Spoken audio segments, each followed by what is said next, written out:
Pajero progress. We're back on the Pajero again. Since the last video you will have seen I was having trouble getting brake parts. I've managed to source some of the parts. I've also bought a timing belt kit and basic service items from AutoLink MX5 specialists who were based in the south of England and now up in Scotland. And yeah, next day delivery, really good price as well. The oil filter, £2.08. So hello to AutoLink. No sponsorship, all parts entirely paid for, but good service is good service. Sadly, they only have one caliper piston and they don't have the seal repair kit in stock. That is now the biggest problem. Even Yama, who are also excellent and supplied many parts for this car, cannot get the seal kit. So I ordered it and then they found I haven't got it, so they're refunding me. Very irritating when that happens, but there we go. Cute little car is still being problematic. Now today I've been removing the exhaust and the hoist, very useful for that. So huge thanks to Whiteland Restorations as ever for letting me come here and work. The back box I actually just pulled off by hand, it was that rotten. And the rest of the system is not looking a fat lot better. This mess is the flexi at the front. That's done in, so that pipe has effectively snapped. And getting to the other end of this, nightmarish. I've just left it for now. But I think I'm going to have to get an exhaust made up, because by the time you've factored in the cost of all these bits, which you can actually get, you're looking at probably £700–800 at least. So you might as well get one made, which I think would be similar money. I guess we're going to be finding out. But it's, yeah, all turning into a bit more of a battle than we had hoped. But that's me done for today. The welding is going to start being done in the next few days by Mo, the apprentice. And yeah, I'm pondering my life choices somewhat. We're a few weeks further on, and are we making good progress? Bit mixed, as some welding has been occurring, we'll have a look at in a moment. Brakes, we're still having a few problems.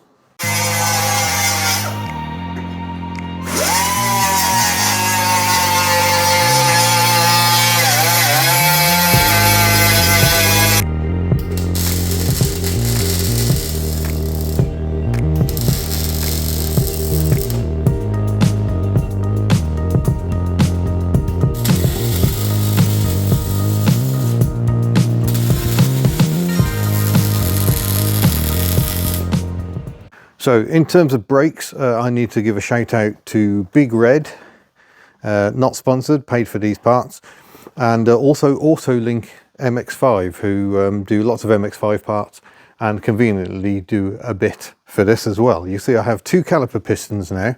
This one is from Big Red and was ordered after I'd ordered this one from AutoLink. That's a genuine Mitsubishi piston. This one is actually for an MX5. So the ironic thing is I didn't get that from the MX5 supplier, I got that from Big Red, whose website you can see here. And this one came from AutoLink, who are based up in Scotland. But if I try and slot that in, we can see that is the right size. Obviously that's sliding in and out because there's no seal there.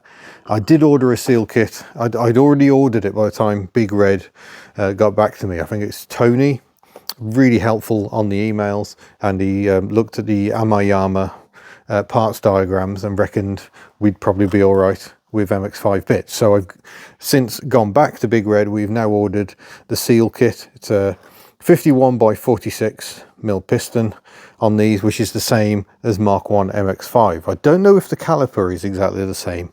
That has crossed my mind. It would be interesting to find out. I've got bleed screws on the way as well. They're actually coming from Yama in Japan. But they haven't got any of the other bits. Bits are definitely getting a bit scarce. And I've got other goodies from AutoLink as well. A service kit, timing belt.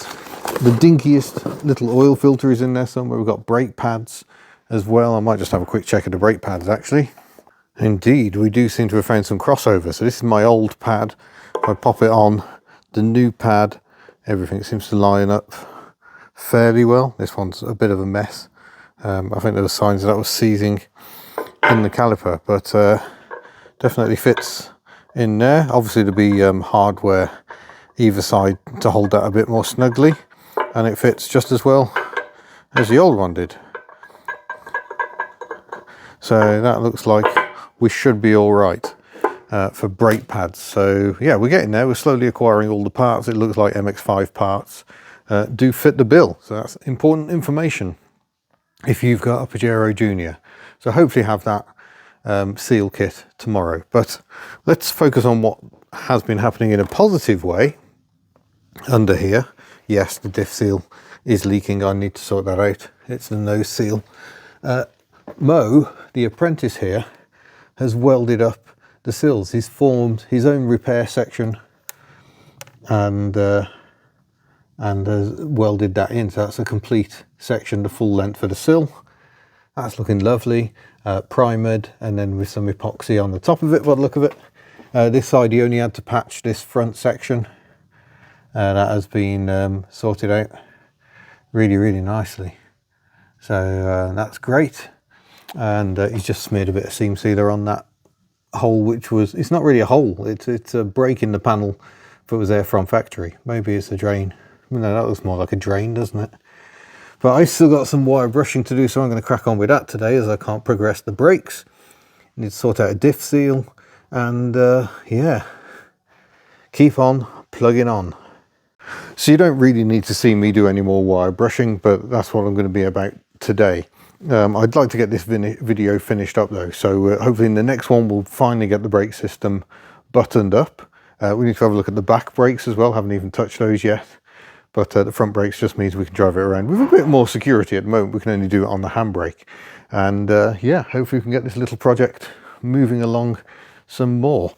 It's been a learning experience, this one. So thank you very much for watching, and don't forget you can head to the Hub Nut store if you wish to buy lovely merchandise, including these super warm beanie hats, and we'll see you in a future video. Farewell.